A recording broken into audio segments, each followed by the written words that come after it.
Bienvenue sur Africa 24 pour cette nouvelle édition de l'Africa Tonight. Au sommaire de l'actualité au Tchad, l'opposition appelle au boycott de la nouvelle constitution promulguée par le président de la République. La majorité, de son côté, considère qu'elle représente la volonté du peuple d'innover vers un système de gouvernance plus dynamique et plus productif. Le Gabon s'est doté d'un nouveau gouvernement ce 4 mai. Il a pour mission d'organiser les prochaines législatives attendues depuis décembre 2016. La nouvelle équipe se compose de 41 membres, dont 3 opposants. S'inspirer du modèle ivoirien pour développer la Sierra Leone, tel est entre autres l'objectif de la visite du président Julius Maada Bio à Abidjan. Ce dernier s'est entretenu avec le patronat ce vendredi 4 mai. Au Tchad, l'opposition et certaines organisations de la société civile ont appelé ce samedi 5 mai 2018 leurs partisans à boycotter la nouvelle constitution promulguée par le président de la République. Elles estiment que cette nouvelle loi fondamentale est illégitime, un avis que ne partage pas la majorité présidentielle. Reportage de notre correspondant au Tchad, Mahama Ramadan, commenté par Graziella Tchakounté. Au Tchad, la promulgation de la nouvelle constitution de la 4e République par le chef de l'État a suscité ce samedi 5 mai 2018 une vague de contestation des partis politiques de l'opposition et des organisations de la société civile. Selon ces derniers, cette nouvelle loi fondamentale porte les germes de conflits intercommunautaires et favorise l'instauration d'une monarchie absolue. Certaines dispositions de cette nouvelle constitution ne favorisent pas vraiment le vivre ensemble entre les Tchadiens. Il y a des choses sur lesquelles on devrait vraiment se baser.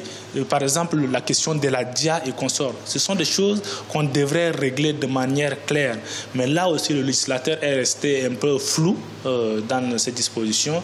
Et donc, nous craignons que cette nouvelle constitution puisse encore creuser davantage le fossé, sinon effriter le tissu social qui est déjà très en lambeaux entre les Tchadiennes et les Tchadiens. Pour la majorité présidentielle, la nouvelle constitution est la matérialisation de la volonté du peuple d'innover vers un système de gouvernance plus dynamique et plus productif. La 4e République n'est que la matérialisation des promesses politiques du président Idriss Déby Itno, sur la base desquelles il a été élu en avril 2016. Notre pays avait fonctionné pendant un temps et après tout le diagnostic fait du fonctionnement, tant sur le plan économique que sur le plan politique, alors il s'est avéré indispensable de s'asseoir, de faire l'évaluation et de définir des perspectives. Eh bien, cette nouvelle ère dans laquelle nous sommes en train d'aller marque justement la définition de cette nouvelle perspective qui verra en tout cas sa mise en œuvre. Avec la promulgation de la nouvelle constitution, le Tchad passera d'un régime semi-présidentiel à un régime présidentiel intégral. Avec la suppression de la primature, le président de la République aura l'exclusivité du pouvoir exécutif et le pouvoir de dissoudre l'Assemblée nationale. La défense de Laurent Gbagbo et Charles Blé Goudé ne baisse pas les bras. Plus de 3 mois après l'audition du dernier témoin de l'accusation dans le procès de l'ancien président ivoirien et de son ministre, leurs avocats demandent l'acquittement partiel ou total. Ces derniers estiment en effet que l'accusation n'a pas présenté de preuves susceptibles de justifier une condamnation. Les juges devront d'abord dire s'ils acceptent leur requête avant de se prononcer sur le fond. Une procédure qui pourrait encore prendre plusieurs mois. Au Gabon, un gouvernement intérimaire pour organiser les élections législatives. Ce nouveau gouvernement intervient après la démission de l'ancien. Suite à une décision de la Cour constitutionnelle, la nouvelle équipe de 41 membres, dont 3 opposants. Le point avec Neilé Claude-Bessa.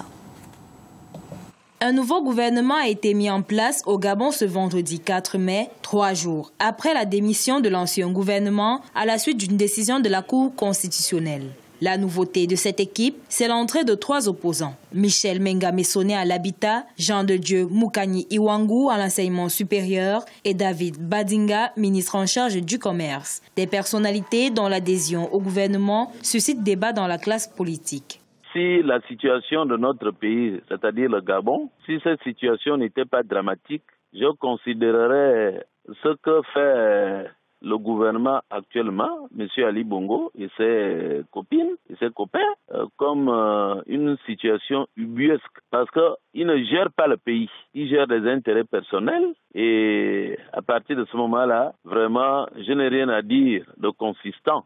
Sauf que je déplore la situation dans laquelle se trouve enlisé le Gabon. Le gouvernement intérimaire, dirigé par Emmanuel Issosé Ngondé, compte 41 membres. L'équipe a pour mission d'organiser les élections législatives attendues depuis décembre 2016. Son mandat durera jusqu'à ce que les élections législatives, dont la date reste inconnue, débouchent sur la formation d'un nouveau gouvernement. De ce que j'ai pu observer, il y a comme une forme de crispation de l'électorat. Je parle de tout l'électorat, non seulement ceux qui veulent se présenter à cette élection et ceux qui pensent qu'il est encore très tôt de parler d'élection dans un contexte où il y a une méfiance réciproque entre le pouvoir et la population et l'opposition.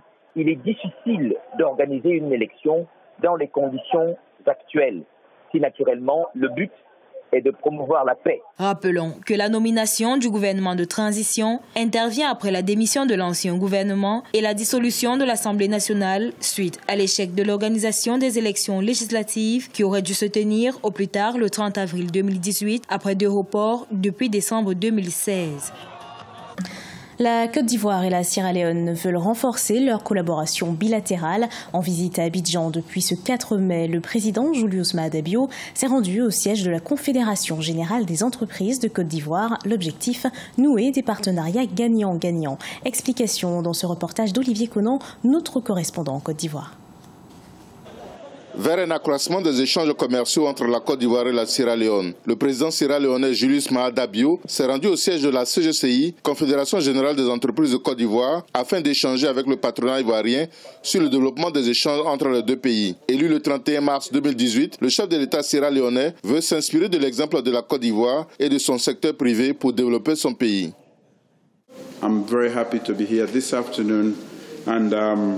Je suis très content d'être ici cet après-midi et ce que nous recherchons spécifiquement, c'est l'agro-industrie. Nous voulons également regarder le secteur de la pêche et les technologies de l'information et de la communication comme domaine de coopération. Donc, pour ceux qui opèrent dans ces secteurs, nous allons immédiatement établir des contacts.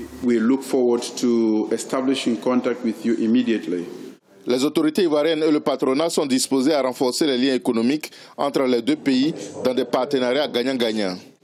Outre le renforcement des relations entre les opérateurs privés, nos pays pourraient développer leur coopération, notamment dans les domaines de la formation et du renforcement des capacités des ressources humaines, d'échange d'expériences et d'expertise, de la normalisation et de la promotion de la qualité, de la propriété intellectuelle et de la promotion des investissements privés.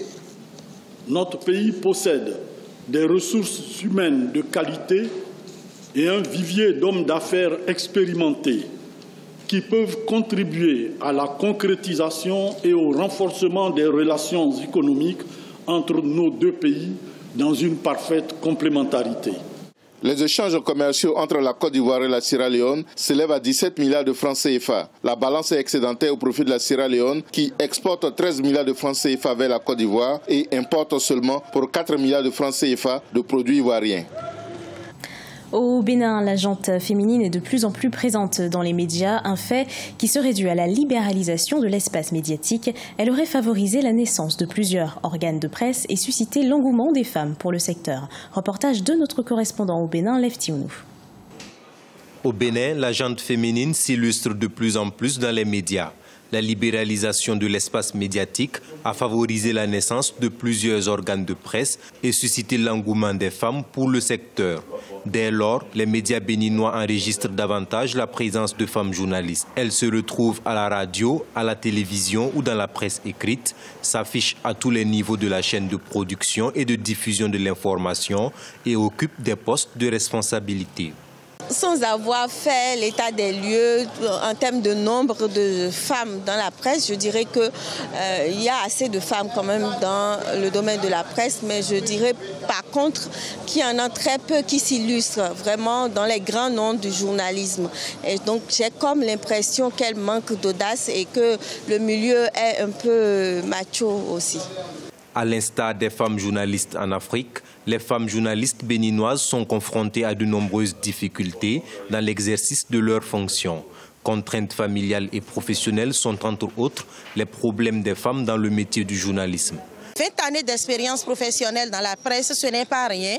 C'est vrai qu'on ne finit jamais d'apprendre, mais il y a une certaine expérience que j'ai capitalisée et que j'entends mettre au service de mon pays, le Bénin, au service des Béninois, en étant à des postes de responsabilité au niveau national et en ayant la capacité de peser un tant soit peu aux côtés des hommes dans les instances de prise de décision. Avant même d'aller à l'école de journalisme, c'était un jour de réussir à avoir une agence de communication. Une agence de communication, c'est facile à avoir. Mais quand je dis agence de communication, c'est africaine, pour montrer les vraies images de chez nous. Vous n'êtes pas sans savoir que les images extérieures que nous avons sur nos télévisions, il y a des lobbies culturels derrière. On est envahi par des images qui viennent de l'extérieur, qui dissouent notre culture. On ne montre pas nos vraies cultures et c'est un problème. On ne se développe pas sa culture. Selon de nombreux experts, les femmes journalistes représentent une infime partie du personnel du monde des médias au Bénin. Elles sont une centaine réparties dans les différents sous-secteurs. Les pionnières dans ce domaine entendent s'investir pour inciter la jeune génération à s'intéresser au secteur des médias. Ce journal a été préparé par l'ensemble de la rédaction. Merci de l'avoir suivi. Retrouvez dans un instant une nouvelle édition de l'actualité sur Africa 24.